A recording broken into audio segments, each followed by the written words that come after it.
Hi everyone, I'm Shangning. You can call me Bruna. I'm from Focus, Taiwan, and today we're going to talk about how Taiwan became a COVID-19 success story.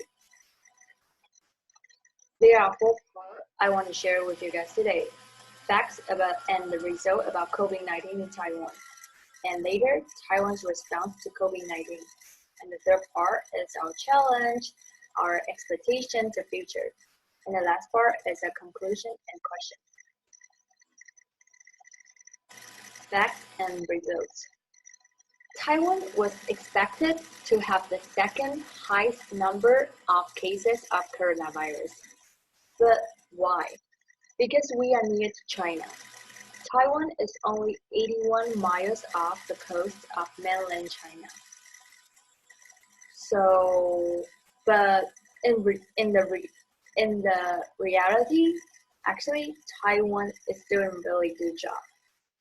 We only have 441 cases, 7 deaths, and 450 recovered. And we don't have any importing infections for 13 days and no local infections for 42 days. Meanwhile, our school, shops, and some tourist attractions are still open. Means like we try our best to manage the economic activity in our daily life. Isn't easy, isn't very easy for us, but it's not like easy. From this graphic, we can see actually this line was rising up in the end of the March, but later we just flattened. So how we flatten COVID-19 curve just in a very short period. So let's talk about our response to COVID-19. Actually, Taiwan was like severely hit by SARS in 2003. SARS is severe acute respiratory syndrome. So after that, Taiwanese government, Taiwanese people try to learn lessons from the whole situation. So at the first part, Taiwanese people trying to maintain a good hygiene means like wash our hands frequently or in a necessary occasion we wearing our mask. So for us, actually wearing a mask for us is not really the bothering things because it's kind of like our daily life. So when government say like every person have to wear a mask when taking any transportation, when government say this to Taiwanese people, it's actually not hard for us. We just get used to it very quick. And later is our Centers for Disease Control. They set up the CECC, which is Central Epidemic Commander Center on the 20th of January in this year, after the situation of the coronavirus in Wuhan. So, because we learned the lesson from SARS, so we try to do everything very quick. So you can see the timeline. Actually, on the last day of last year, Taiwan began health screen on the passenger from Wuhan. And on the same day, Chinese government also confirmed the new virus caused so many infections in Asia. And after first cases was confirmed in Taiwan, 3 days later, Taiwanese government decided to ban on exporting gas masks. And later, because Taiwanese people always have the habit of using the mask, so for not causing any unnecessary panic buying, Taiwanese government begins the mask rationing. Taiwanese government controls the sales of the masks to ensure that each individual can have the access to masks. And so far, we managed the situation well. So we donated lots of the masks to many from the foreign countries to show we also can help, and we would like to help.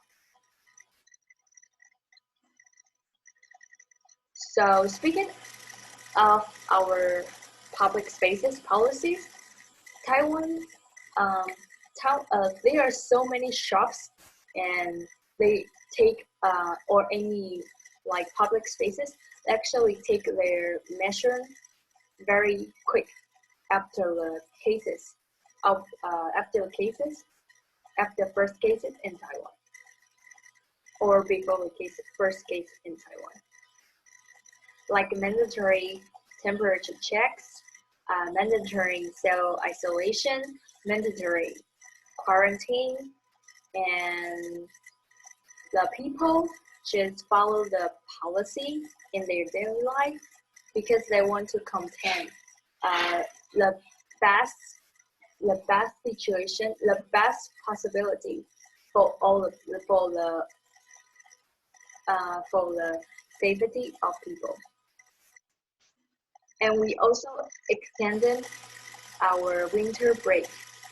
So if anyone had been to abroad, they don't have to and they don't have to go back to school to reintroduce themselves just in the classroom.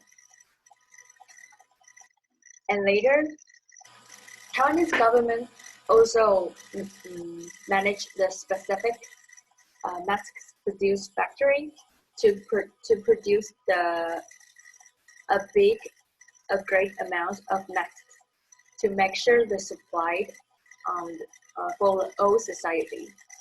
And the Taiwanese government also imposed each person they have to wear masks when they take in the metro.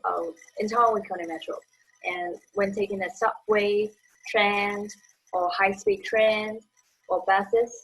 So Taiwanese government trying to do all the best to maintain the freedom of people and also maintain the control of disease.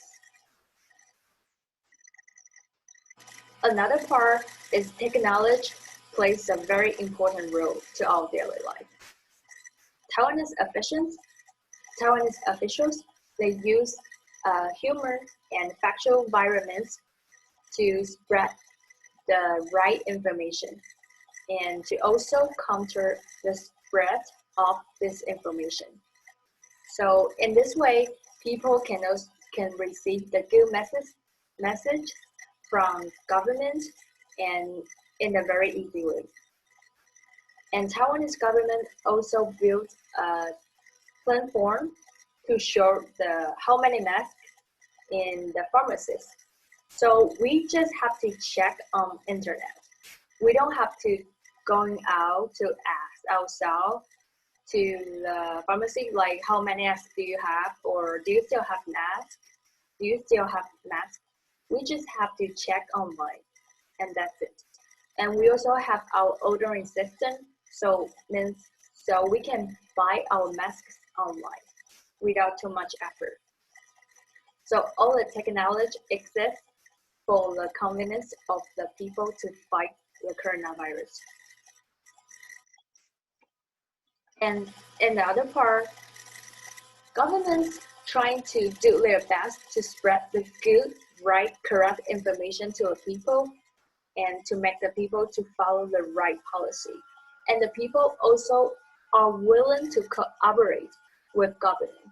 So I would like to say the other much important factor is the cooperation of Taiwanese people, because Taiwanese people follow the rules, they respect the policies, they respect the social distancing.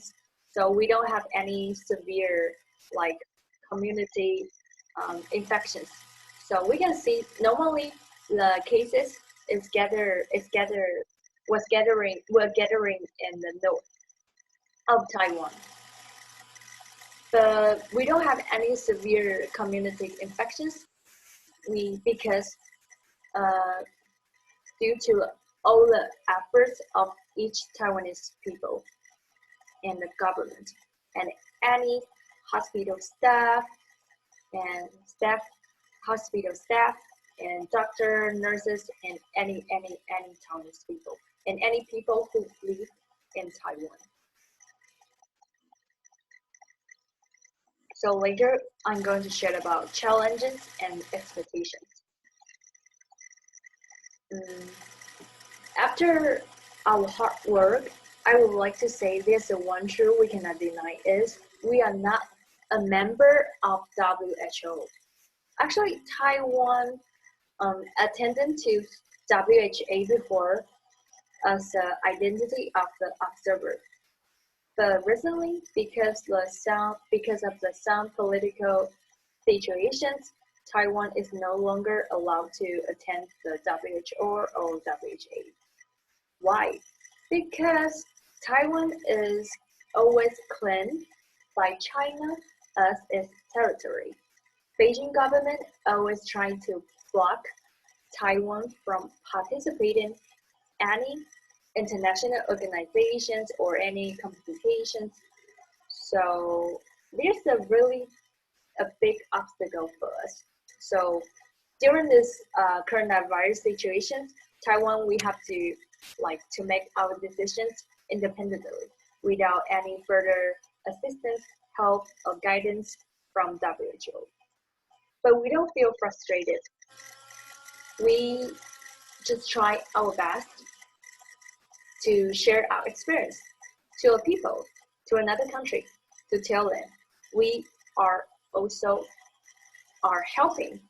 Taiwan can help.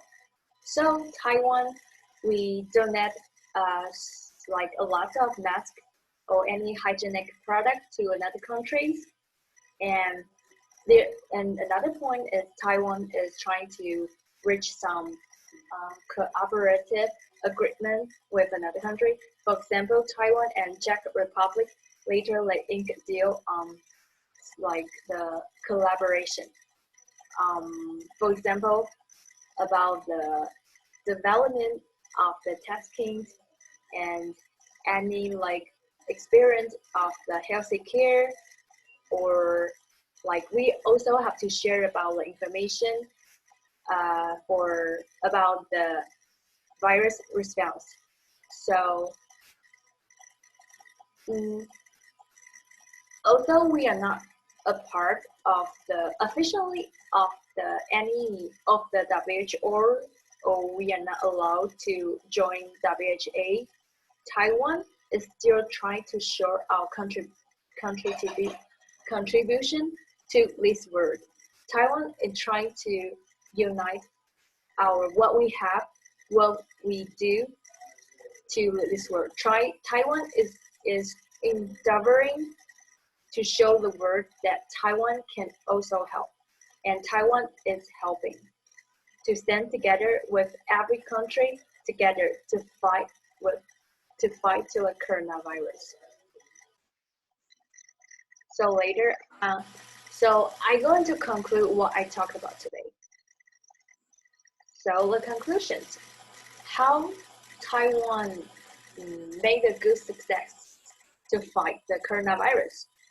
So first of all, because of experience from SARS.